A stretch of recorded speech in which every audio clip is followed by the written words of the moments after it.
in your studies and your research, you have seemed to kind of key in on males. Tell me why that is. Tell me why in particular men. We need strong masculine leaders and heroes to drive and move us forward. We need those superheroes. We miss them. And because the mechanisms that used to build those men up are pretty much non-existent right now, it's harder, in my opinion, for men to manifest their essence in a healthy and powerful way. Welcome back, Todd Doherty and Manage Me podcast. I am really excited about today's guest, smashing depression and living your purpose. Things we'll talk about today. JH Tipley is an author, entrepreneur, international speaker, and passionate mental health advocate. A lifelong geek and research aficionado, she helps entrepreneurs overcome depression through her proven masculine geared system of spiritual evolution. Her Unbreakable One program showed many men the road to personal power and renewed hope, and is credited with saving many lives. She spent the last 20 years teaching and coaching students around the globe. I am super excited to have JH Tipley here. Jay, welcome to Manage Me podcast. Super excited to have you here. Tell me a little bit about yourself. What is your journey? How did you get to where you are today? Oh, it's been a long journey. 20 years, it So, sounds like. teaching and helping other people will be about 20 years now. I basically was exposed to very early age, and it has to do with my background because growing up, I was interested in things that most other kids were never interested in. Because as I was growing up, I didn't have many friends. I couldn't really connect with anyone.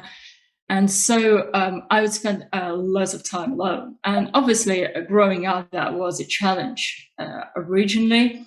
And then I discovered meditation, and I started seeing how I could apply that in my life.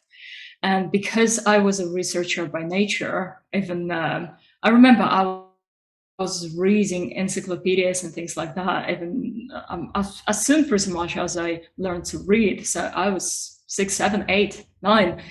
And when I've realized that there are lots of tools scattered out there to help you get your mental fitness on track and build you as a person, that discovery to me was fascinating, and I realized that there is just so much more beyond what we are told to believe and look for, especially when dealing with things like depression.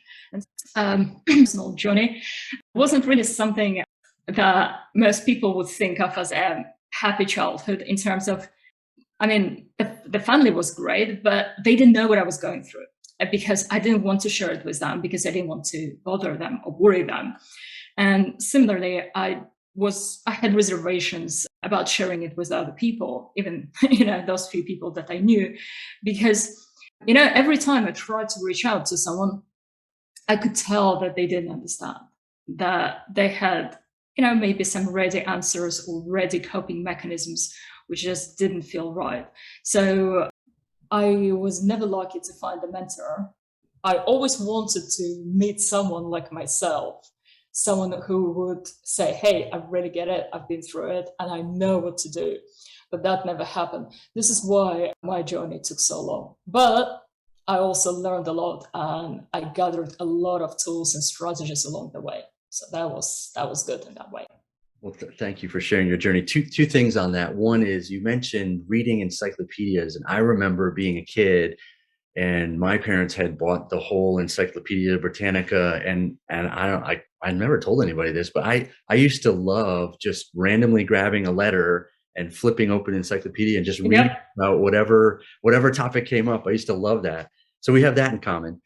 I think we also have in common, not really understanding what we're going through and not being able to share it with others, and thinking that they wouldn't understand, and probably didn't, even if we did share. It's the good thing is that it feels like in the last several years, talking about these things is become easier.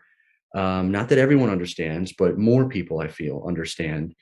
And I think, or I know, even just friends and people that I am associated with, are able to share that. And that's kind of the big first step, is sharing. Like, hey, I'm not whatever, not feeling well, or I don't have positive thoughts sometimes, and that kind of stuff. And I'm pleased that people are able to start to share that. And thank you for taking what you've learned and starting to share that with others. It's certainly helpful, as you mentioned.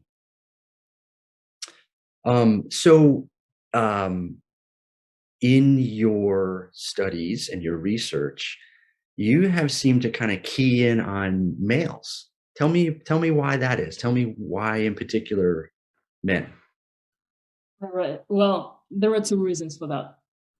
So the first reason is that masculine energy is the driver for new things and accomplishing progress. And it's always been like that in all human societies. It's just the interplay of polarities in the universe that works regardless of what we like or not. And so, as you might have noticed, the support and acknowledgement and respect for the masculine is being rapidly eradicated from our society. And with that, our society is entering an era of stagnation on one hand and of chaos on the other hand.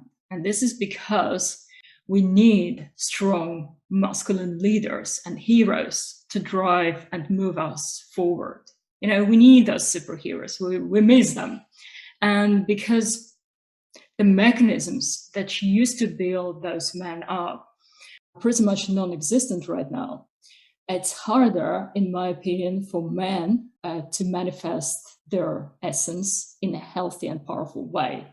And so that led many males to depression, because essentially, obviously, depression may come from different sources. So what I'm describing right now is just one particular aspect of it. And for men, actually, it's not gender specific, but it is specific to how you manifest it, being a man or a woman.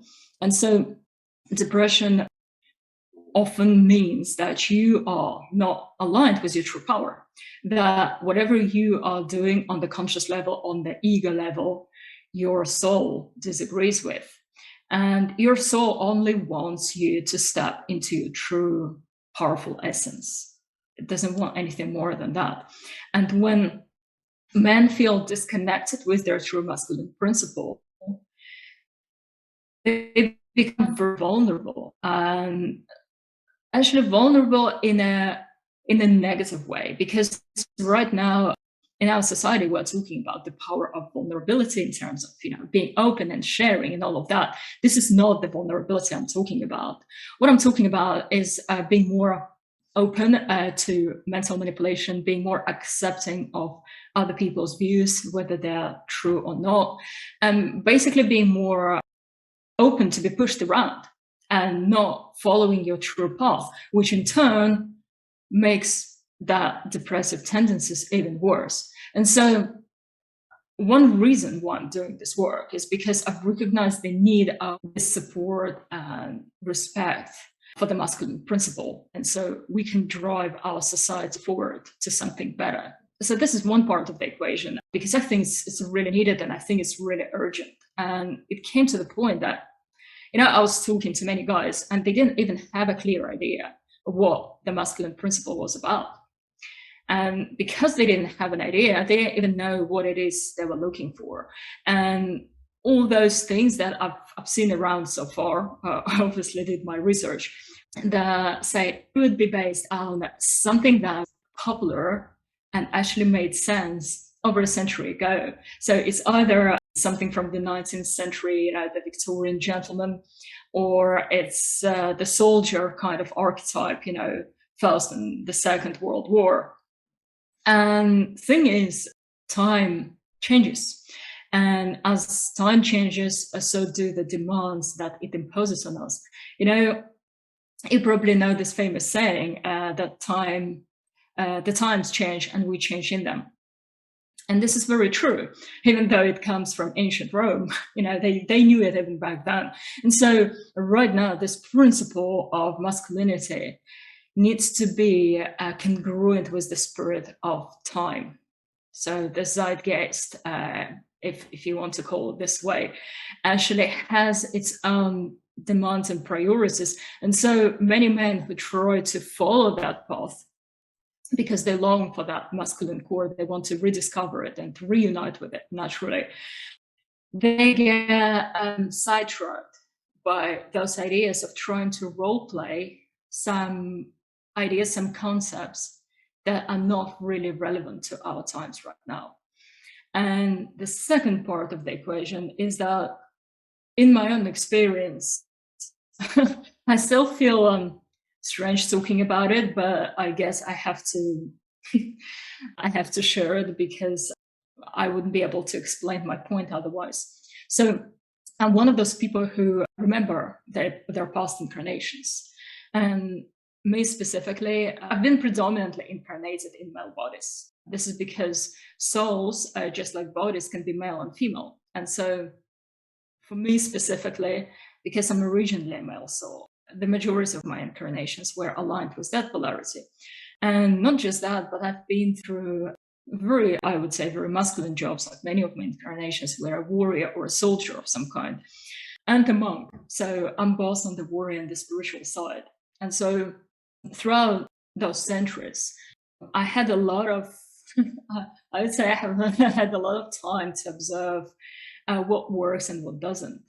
And I still feel a very strong affinity to that polarity where I naturally belong. And I know that, for whatever reason, we need to switch our bodies from time to time so that we'll learn something new. But regardless of that, my affinity remained with the group that I originally belonged to. And I understand them so much better than I do females. There is a difference between the deep down knowledge when you just understand and the knowledge that you've learned or something that you just read and because someone told you. So my knowledge of females and female psychology is more of a learned knowledge. And this is why I felt that because I don't really resonate with them on a deep level, I understand why they do certain things that they do, but because I've actually researched it and learned it, it's not intuitive, it's not deeply felt. And the way my mind works and the system that I've created, I recognize would not be fully beneficial for them.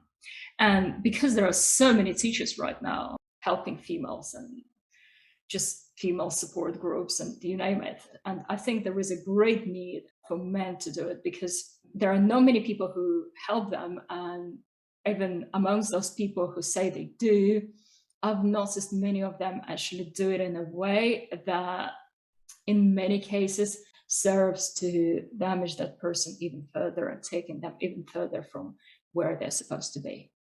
That is, I'm glad you said that. That whole, I actually partner with a really close friend, Frank Schwartz, and we co-lead a male-centered or male exclusive, I should say, not centered, Unlocked Man. And so we hold calls weekly with, small groups of men, and we talk about these things about, your need to find your purpose, your need to lead, your need to be strong, uncovering your purpose, having a purpose, leading, feeling confident, having that feeling of purpose. It's super important, super important.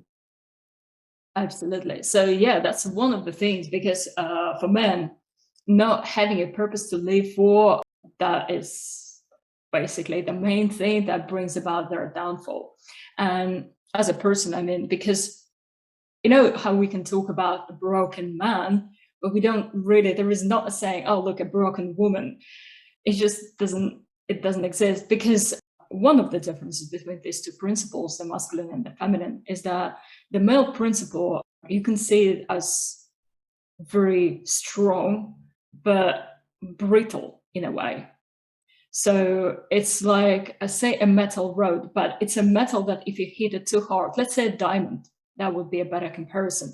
So the diamond is the hardest mineral, and it has all other minerals. But if you hit it too hard, it will just split it to smithereens. And the masculine principle is like that. So when men lose the ability to follow their purpose and their true core, they actually turn destructive. And this is why right now what happened was, in my observation, is that our society took away from men to be able to manifest their masculinity in an empowered and healthy way. And so many men started suffering and feel broken. And that turns them into that negative state, which is destructive or self-destructive.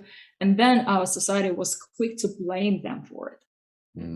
It's true. Again, super controversial topic if taken out of context. And this is the hard part about, having these discussions, because if you just hear we're so ingrained now with society, with Twitter, and just getting the little snippet of something, and that can be taken out of context. Thing is, anything can be taken out of context, literally anything. So if we allow that to dictate our actions, we would never be able to do or say anything at all.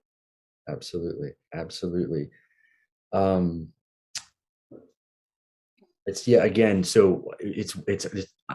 glad we're talking about this, because I didn't know we were going to cover this topic, but it resonates. So I'm so excited for some of my listeners to hear this, because some of them are on and included on this Unlocked Man group that Frank and I run, and it's some of the things you just said, A, mirror some of the things that we've been saying, and B, add to them and to why they're important. So thank you for covering that topic.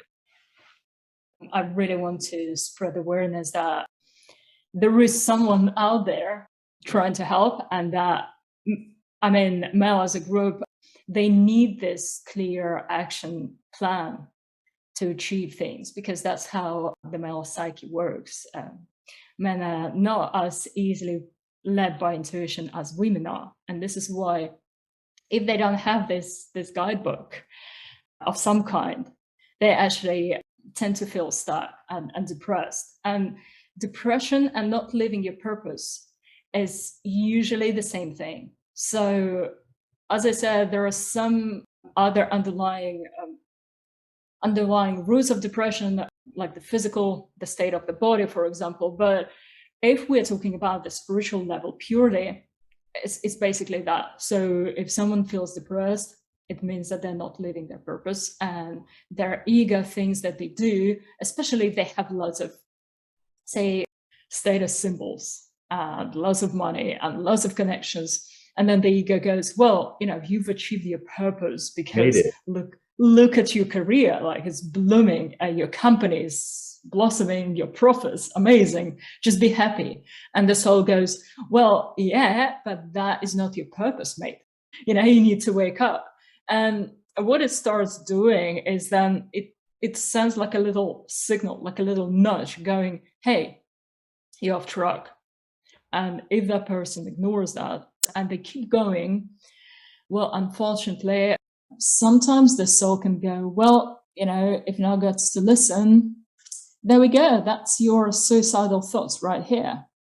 And then the person thinks, oh my God, what have I done wrong? Like I've got it all. And here I am being depressed, thinking suicidal thoughts, like what's wrong with me? And sadly, our society has this like medical stroke counseling route for it.